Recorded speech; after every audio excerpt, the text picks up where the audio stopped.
출애굽기 22장 21절에서 27절까지 한 목소리로 봉독하겠습니다. 시작. 너는 이방 나그네를 압제하지 말며 그들을 학대하지 말라. 너희도 애굽 땅에서 나그네였음이라. 너는 과부나 고아를 해롭게 하지 말라. 네가 만일 그들을 해롭게 함으로 그들이 내게 부르짖으면 내가 반드시 그 부르짖음을 들으리라. 나의 노가 맹렬함으로 내가 칼로 너희를 죽이리니 너희의 아내는 과부가 되고 너희 자유는 되리라.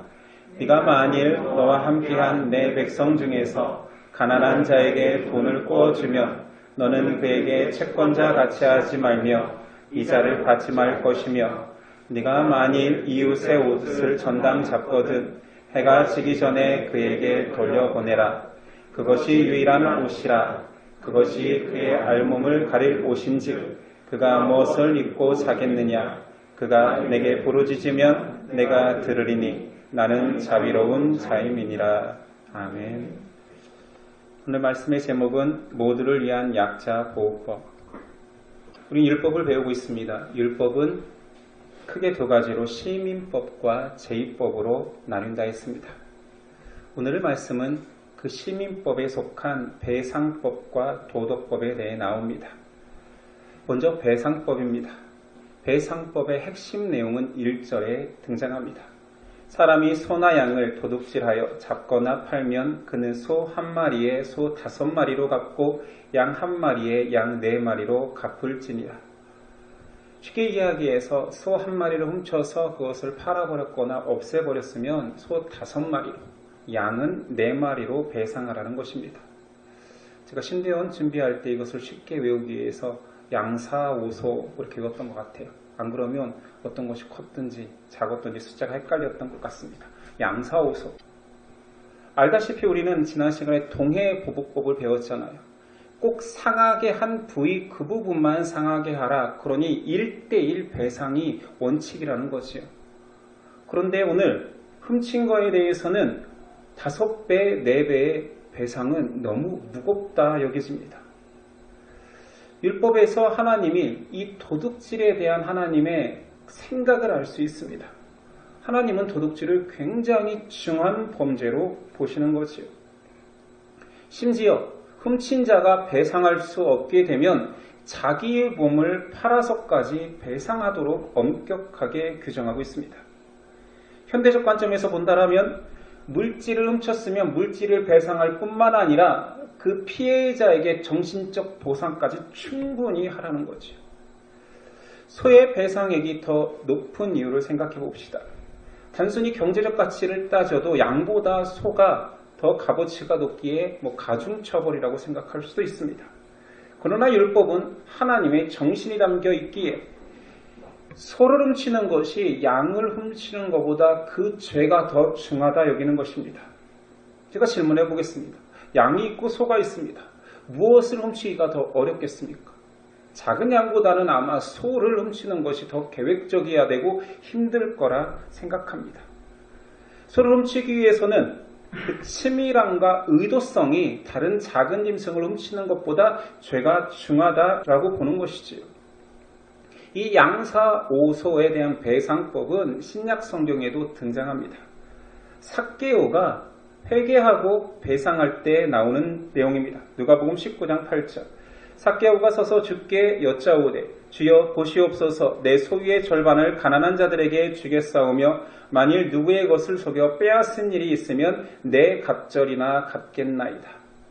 여기서 4배를 갚겠다라는 율법에 근거한 배상을 이야기하죠.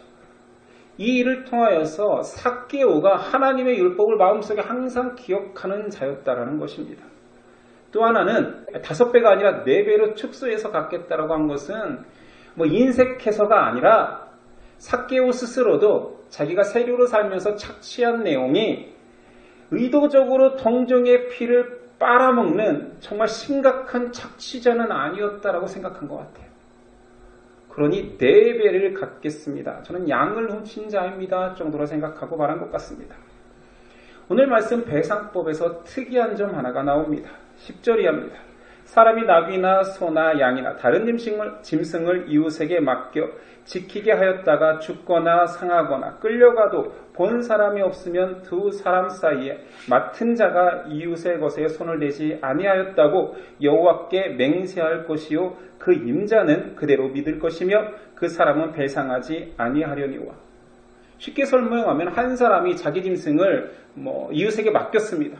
근데 그 이웃이 모르는 사이에 동물이 상하거나 또는 잃어버리거나 누가 훔쳐갔을 때 그것이 다 몰랐다라고 하나님께 맹세하면 믿어주라는 말입니다. 여호와께 맹세하면 설사 그 의도성이 양심을 속이고 하나님 앞에서 믿음을 속이는 것이라 할지라도 하나님께 맹세하면 무조건 믿어주래요. 재판을 청구하지 말래요. 이는 하나님께서 율법을 그렇게 규정한 이유가 있습니다. 만약에 한 사람이 의심하면 내가 하나님 앞에서 결코 아니야라고 했는데도 계속 의심을 품고 있다라면 이웃의 관계가 깨지겠지요. 이스라엘 공동체는 무너지기 시작할 것입니다. 또한 하나님을 향해서까지 맹세하는 사람이라면 더 이상 사람의 재판이 아니라 하나님의 심판의 대상이 된다는 것입니다. 사람의 영역이 아니다. 그가 나를 향하여서 맹세했기 때문에 이제는 그의 모든 말에 대해서 내가 심판할 내용이라고 선언해버린 것입니다. 하나님께서 이런 말씀을 주지 않았다면 어떻게 짐승을 맡기고 어떻게 귀중품을 맡길 수 있겠습니까? 훔쳐갔을 거야. 내 걸 욕심냈을 거야 라는 의심이 이스라엘에게 점점 퍼져나갔을 것입니다. 그래서 믿음의 영역까지 가서 선언한다라면 의심스러워도 불신을 떨치고 인정하라는 하나님의 명령입니다. 한 유명한 축구선수가 골로 생긴 이슈가 있었습니다. 크로스된 공을 헤딩을 해서 넣었는데 요즘은 워낙에 카메라가 기술이 좋아서 슬로우 모션으로 봤더니 아무리 봐도 크로스된 공이 그냥 골로 들어간 것 같아요. 머리가 안 맞은 것 같아요. 근데 그 선수가 골 세레머니도 하고 자기 골인 것처럼 행동을 했습니다. 물론 리그에서는 그 골로 인정을 했지만 사람들은 의심하기 시작했습니다. 근데 문제는 이 선수가 언론에 나와서 내 딸의 목숨을 걸고 내 머리에 닿았다라고 말했습니다. 아는 형제들은 알 거예요. 이게 누군지. 더 큰 비난을 받았지요. 비슷한 가정으로 나 신앙인 축구선수야. 내 양심을 보고 하나님께 맹세코 저 골은 내 머리카락이라도 닿았어. 머리카락이 인정되는 부인지는 모르겠지만 그런 상황이라면 그의 양심을 의심하지 말고 그냥 믿어주라는 거죠. 비난하기 좋아하는 사람들은 끝까지 아유 지금 골이 뭐라고. 물론 그 선수는 리그 득점왕을 다투고 있었습니다. 딸의 목숨까지 건단 말인가 또는 무슨 하나님의 명예까지 건단 말인가 라고 계속 비난하겠지요. 그러나 그가 그렇게까지 말한다라면 하나님께 맹세까지 한다라면 그냥 믿어주라. 율법은 그렇게 되어 있습니다. 왜 그랬을까요? 하나님은 사람을 너무나 잘 아십니다. 율법에 기록하면서까지 사람의 의심을 멈추라라는 것입니다. 너의 의심이 계속된다면 그 사람도 너를 의심할 것이다. 더 이상 이웃은 존재하지 않을 것이다. 남의 물건을 맡길 사람도 없을 것이다. 그러니 그가 신앙으로 고백한다라면 의심스러워도 모든 의심을 걷고 믿어줘라. 물론 14절에 보니 맡은 자가 최선을 다하지 않고 방치했을 때 생기는 문제에 대해서는 배상하라고 말씀하고 있습니다. 율법의 정신을 알아야 되는 거예요. 정해진 원칙에 대해서는 확실하게 지키고 나머지에 대해서는 완전히 용납하라는 것입니다. 죄에 대해서는 굉장히 단호하지만 용납해야 되는 부분에서는 한없이 크고 관대하라는 것이 율법의 원칙입니다. 그 관대함을 잘 나타내는 것이 오늘 말씀 뒤에 나오는 약자 보호법이라 이름된 부분입니다. 21절이 합니다. 이방 나그네를 압제하거나 학대하지 말라. 과부나 고아를 해롭게 하지 말라. 가난한 자에게 돈을 꾸어주되 채권자 같이 하지 말고 이자를 받지 말라. 저당 잡힌 옷은 해가 지기 전에 돌려주라. 세 가지 약자들이 등장합니다. 첫 번째는 고대 사회의 이방 나그네를 보호하라는 것입니다. 신원이 불분명한 이방인은 언제 침략자나 노략자로 돌변할지 아무도 모릅니다. 내 터전에 호의를 베풀어 들어왔지만 언제든지 침략자가 될 수 있기 때문에 고대 사회에서 이방인은, 모르는 사람은 그냥 침략자 취급하는 것이 상식입니다. 그런데 하나님께서는 이방 나그네를 보호하라고 말합니다. 그러면서 너희 조상 아브라함이 나그네이지 않았느냐? 그리고 너희가 애굽에서 나그네였지 않았느냐라고 말합니다. 이스라엘 백성이 선민의식이 큰 만큼 우리 사람, 우리 동족에 대한 자부심이 큰 만큼 이방인에 대한 뱉다성도 컸습니다. 얼마든지 압제하고 얼마든지 학대할 수 있는 민족성과 상황에 있었습니다.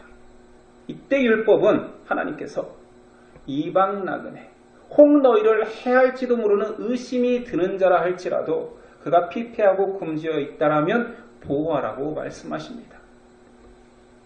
현대 교회에서도 나그네가 존재할 수 있습니다.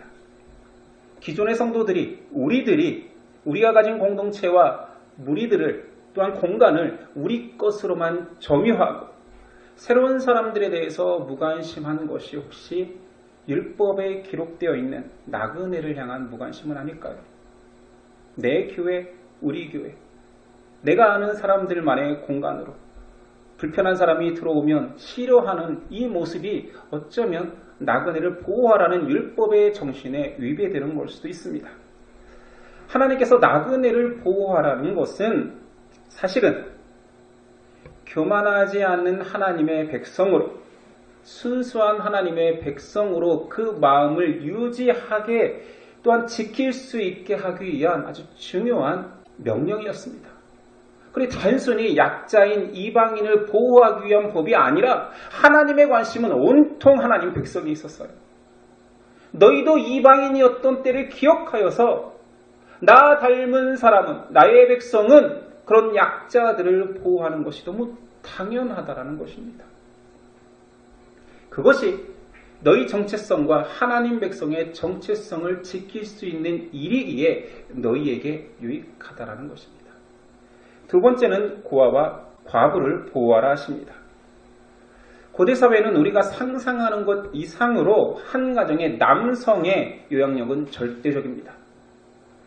그 가정에 성인 남성이 있고 없고는 신분과 같이 천지 차이, 지위를 결정합니다. 남편이 일찍 죽으면 취약계층이 되는 거죠. 우리 앞에서 배운 동해보복법, 이름이 좀 무섭잖아요. 보복법. 그런데 그걸 보복할 사람이 없으면 어떻게 내 가정의 생명을 보호한단 말입니까? 단순히 보복 차원이 아니라 보호할 수 없다라는 거예요. 그만큼 성인 남성이 없는 가정은 보호받기 힘든 취약계층입니다. 그래서 율법에는 그래서 그들을 보호하고 그들에게 함부로 대하는 것을 하나님이 지극히 싫어한다라고 말하는 것이죠. 성경의 룻기에 나오미와 며느리 룻이 나옵니다. 남편이 죽자 친족에게 가서 기업을 물어달라고 요청하지만 모두 다 거절합니다. 이유는 신경 쓰기 싫은 거예요. 그를 아내로 맞이하는 순간 그 자녀들이 생기면 재산을 나눠야 되는 거예요. 당시에 고아와 과부는 이렇게 학대받기 쉽고 천대받고 착취당하기 쉬운 신분이었습니다. 세 번째, 가난한 자를 보호하라 말씀하십니다. 성경이 묘사하기를 가난한 자는 외투를 저당 잡혀 하루 먹거리를 구하거나 구걸하거나 일당일 하다가 저녁에 와서 외투를 찾아간다라고, 그렇게까지 가난한 자를 표현하고 있습니다. 극빈층이죠. 그러면서 외투를 저녁까지 저당 잡지 말라라고 한 것은 알다시피 외투는 고대 사회에 저녁이 되면 추위를 피할 수 있는 이불이 됩니다. 짐승의 가죽이 외투가 되기도 하고 저녁이 되면 덮는 것입니다. 그것을 돌려주지 않는다라는 것은 그의 생명을 함부로 여긴다라는 것이었습니다. 이것이 약자 보호법의 세 가지 보호해야 할 대상과 핵심 내용입니다. 약자 보호법을 잘 들여다보면 하나님의 정신이 담겨 있습니다. 약자 보호법을 통해서 볼 수 있는 하나님은 첫 번째, 약자의 신음을 들으신다라고 말합니다. 자, 누군가의 신음을, 탄원을 듣는다, 하나님이 들으신다라는 의미는 또한 내가 그 음성을 들었으면 행동하겠다, 행동의 수반됨을 의미합니다. 네가 강해서 약한 자를 압제한다고, 그가 나에게 탄원하고 나에게 눈물을 흘리고 있다고 그러면 더 강한 내가, 세상에서 가장 강한 내가 너를 가만두지 않겠다. 이것이 약자 보호법의 핵심입니다. 굉장히 두려운 법인 거예요. 단순히 실천적으로 약자를 보호해라가 아니라 약자를 보호하지 않으면 너를 죽일 수도 있어. 율법은 그렇게 기록되어 있습니다. 나의 도가 맹렬함으로 내가 칼로 너희를 죽이리라. 약자의 탄원을 들으시는 하나님은 약자에게 명령하신 법이 아니라 그들을 당연히 보호해야 되는 강자에게 명령하는 것입니다. 그러니 가서 도우라는 말이죠. 두 번째, 약자 보호법은 하나님 닮은 거룩을 연습하는 것입니다. 약자 보호법 이름에는 약자를 보호하는 법 같지만 그것만이 아닌 약자가 아닌 자들도 하나님께서 보호하는 법입니다. 어떻게 보호하느냐? 27절. 그것이 유일한 옷이라 그것이 그의 알몸을 가릴 옷인즉, 이불이라는 거죠. 그가 무엇을 입고 자겠느냐? 그가 내게 부르짖으면 내가 들으리니 나는 자비로운 자임이니라. 율법에서 계속 하나님께서 실천해라 하면서 하신 말씀은 내가 거룩하니 너희도 거룩하라라는 명령입니다. 오늘 말씀에는 내가 자비롭다, 나는 자비롭다, 나는 너희를 자비롭게 했다. 그러니 가난한 자에게 너희가 자비 없이 행한다라면 내가 칼로 너희를 죽이리라는 굉장히 단호한 표현을 썼지만 고로 너는 내 백성이 아니다. 넌 이 세상에 존재할 가치가 없다라는 굉장히 무서운 명령입니다. 약한 자들은 보호받아 마땅한 것입니다.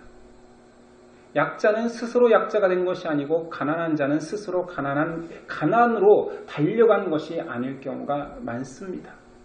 이 세상에 약자가 존재하는 이유, 가난한 자가 존재하는 이유는 하나님께서 강한 자가 더 가진 자가 돌보게 하기 위함이라 말합니다. 내가 자비로우니 너희도 자비를 베풀어라. 내가 너희를 자비했고 사랑했고 용납했던 것처럼 너희도 그들, 힘없는 자들, 너희가 돕지 않으면 죽을 수밖에 없는 자들을 도와라 명령하는 것입니다. 그런 약자 보호법은 약자만을 위한 것이 아니라 약자를 도와야 될 그들의 정체성과 믿음과 하나님을 닮아가는 도구로 사용된다는 것이지요. 현 시대에는 이스라엘 백성, 우리는 이스라엘 백성이 아닙니다. 이방인이 존재하지도 않습니다. 그러나 우리는 영적 이스라엘 교회 공동체로 살아갑니다. 앞에서도 말했지만 여전히 이방인과 같은 사람들 또는 나그네와 같은 사람들, 고아와 과부, 극빈층들이 계속 교회 안에도 존재할 수 있고 우리 교회 주변에도 존재할 수 있습니다. 예수님은 말씀하셨지요. 하나님을 사랑하는 자 이웃을 사랑하는 것이다. 너희가 내 백성이라면 내가 너희를 사랑한 것처럼 세상에 나가서 사랑하는 거라 말씀하십니다. 교회에게도 명령하는 것입니다. 여전히 교회 안에도 교회 밖에도 약한 자들이 계속 존재한다. 고로 너희는 사랑할 대상이 넘쳐난다. 사랑은 계속되어야 된다. 너희는 사랑할 수밖에 없다. 왜냐하면 사랑을 필요로 하는 자들이 너무 많기 때문에. 고린도전서 12장 23절이에요. 우리가 몸에 덜 귀히 여기는 그것들을 더욱 귀한 것들로 입혀주며 우리의 아름답지 못한 지체는 더욱 아름다운 것을 얻으리니 그런즉 우리의 아름다운 지체는 그럴 필요가 없느니라. 오직 하나님이 몸을 고르게 하여 부족한 지체에게 귀중함을 더하사. 우리 이 말씀을 교회론에서 많이 다루었지요. 약한 자, 부족해 보이는 그를 통하여서 교회의 귀중함을 더하시겠대요. 약자 보호법은 교회 안의 약자를 보호하는 법이 1차적으로 맞습니다. 세상의 약자를 보호하라는 하나님의 거룩한 뜻이 맞습니다.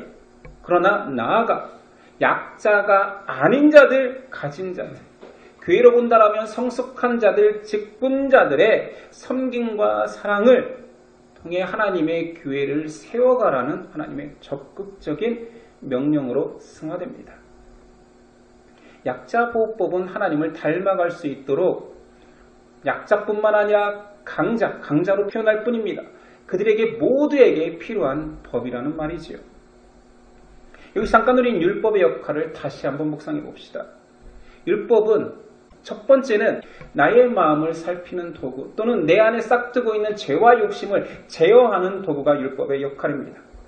이사야 26장 7, 8절 의인의 길은 정직하며 정직하신 주께서 의인의 첩경을 평탄하게 하시도다. 여호와여 주께서 심판하시는 길에서 우리가 주를 기다려 싸우며 주의 이름을 위하여 또 주를 기억하려고 우리 영혼이 사모하나이다. 배상법이 없다라면 과도한 5배, 4배의 배상법이 없다라면 우리의 탐심이 어디까지 흘러갈지 아무도 모릅니다. 과도해 보이는 그것이 사실은 나를 지키게 하고 절제케 하는 것입니다. 우린 율법을 알지 못하거나 없으면 우리를 절제할 이유도 없고 우리를 보호할 울타리도 존재하지 않습니다. 왜냐하면 우리는 죄인이기에 다 가지려 하고 부자지만 가난한 자의 자녀같이 키우는 양 한 마리도 뺏으려 하는 자들이 우리이기 때문입니다. 그러므로 율법은 성도를 지켜줍니다. 두 번째 율법의 역할은 죄를 깨닫고 회개케 해줍니다. 우리는 계속 실수합니다. 넘어집니다. 누구나 그렇잖아요. 우리의 실수와 넘어짐에 대해서 아닌 것처럼 회피하고 회개하지 않으려는 속성은 너무나 당연합니다. 수치스럽거든요. 그러나 이것이 더 큰 죄를 만듭니다. 우리가 당연히 인정할 것을 인정하게 하는 것은 거울의 역할을 하는 율법 때문에 나의 죄를 보고 나의 더러움을 깨닫기 때문에 회개하는 것입니다. 성도의 회개는 하나님께서 기뻐하십니다.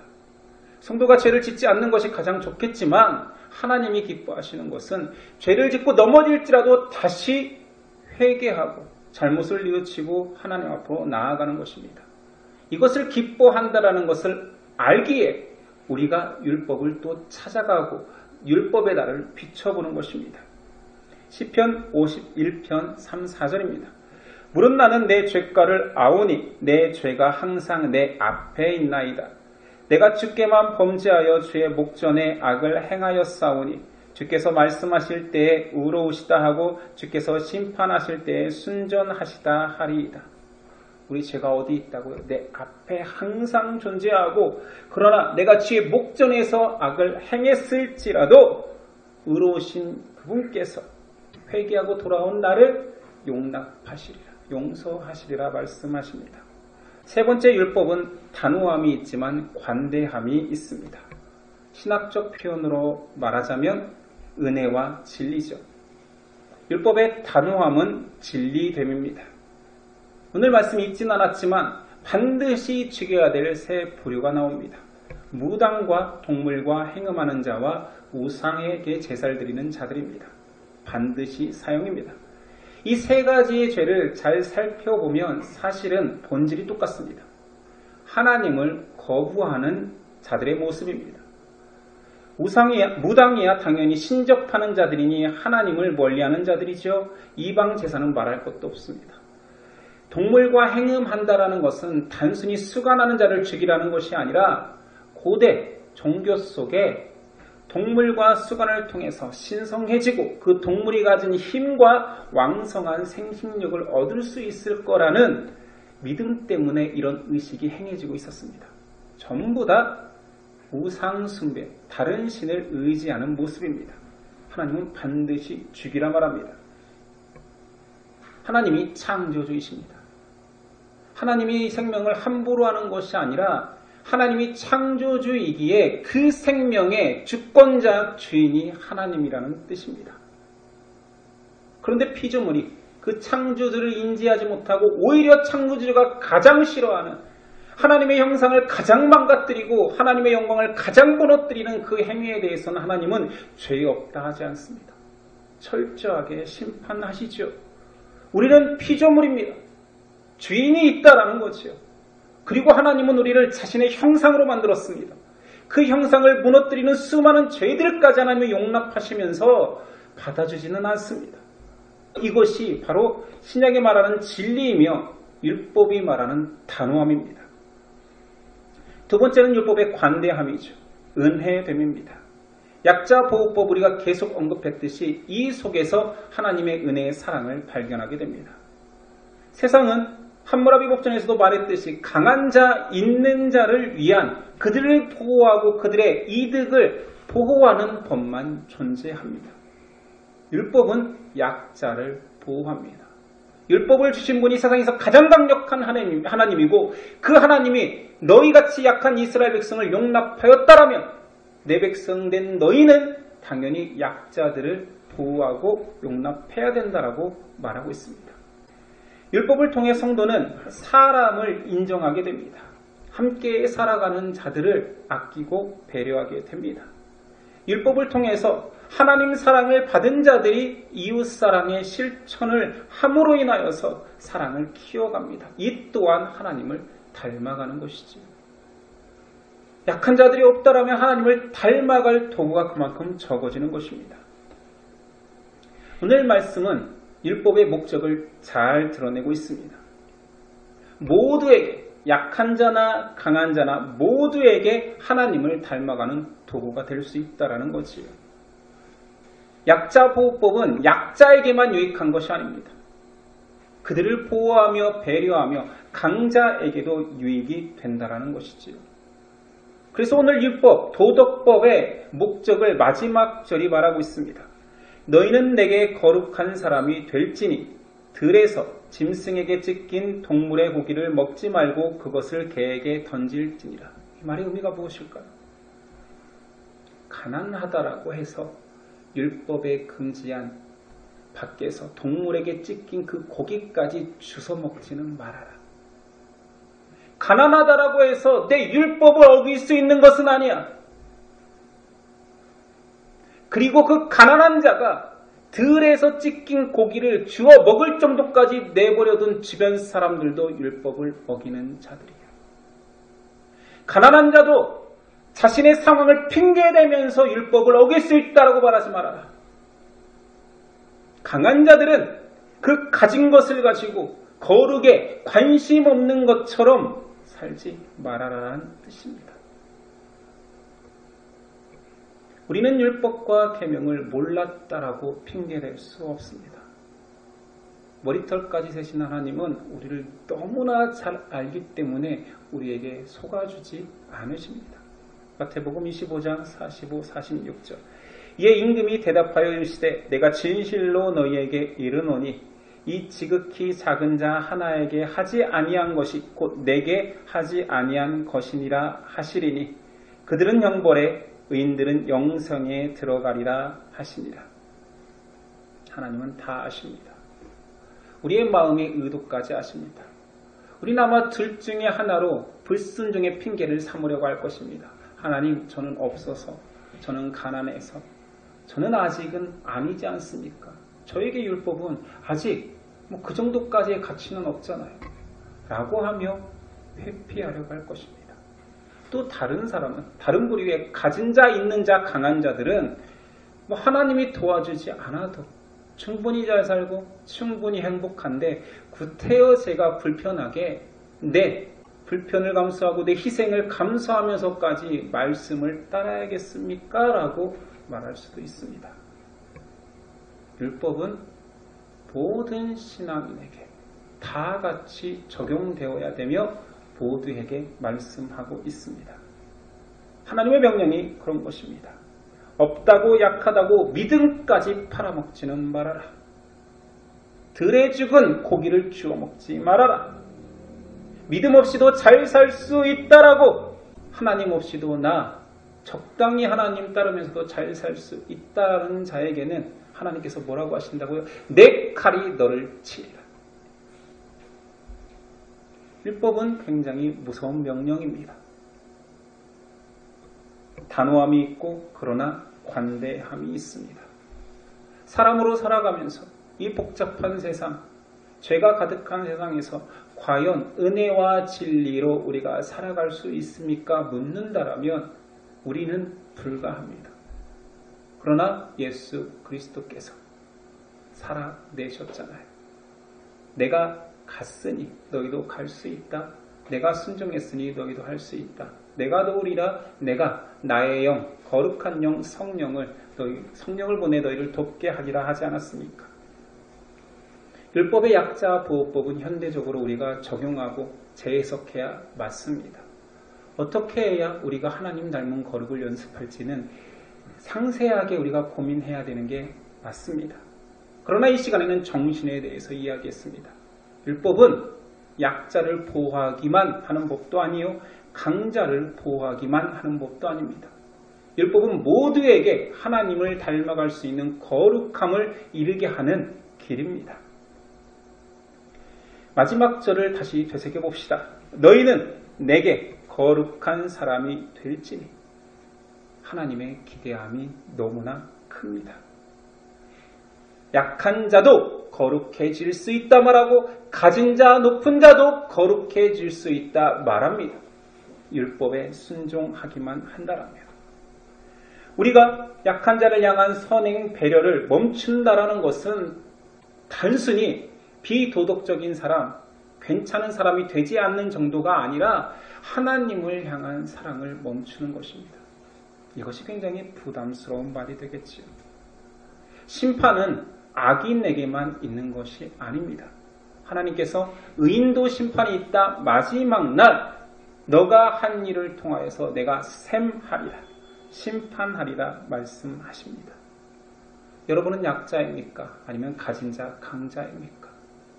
약자라고 해서 율법을 회피하거나 믿음 안에, 말씀 안에 살아가는 것에 핑계가 되지는 않았습니까? 꼭 여러분은 강자입니까?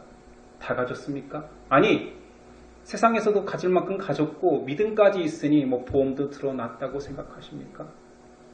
하나님은, 하나님의 사람은 율법을 따르라, 순종해라. 그렇지 않으면 내가 칼로 칠지도 모른다라고 경고하십니다. 열심히 형제자매 여러분, 어렵습니다. 저도 말씀을 따라가는 것이 너무 어렵습니다. 그러나 순종해 보려 합니다. 안 되는 거 억지로 해 보려 합니다. 실패할 것입니다. 그러나 회개합니다.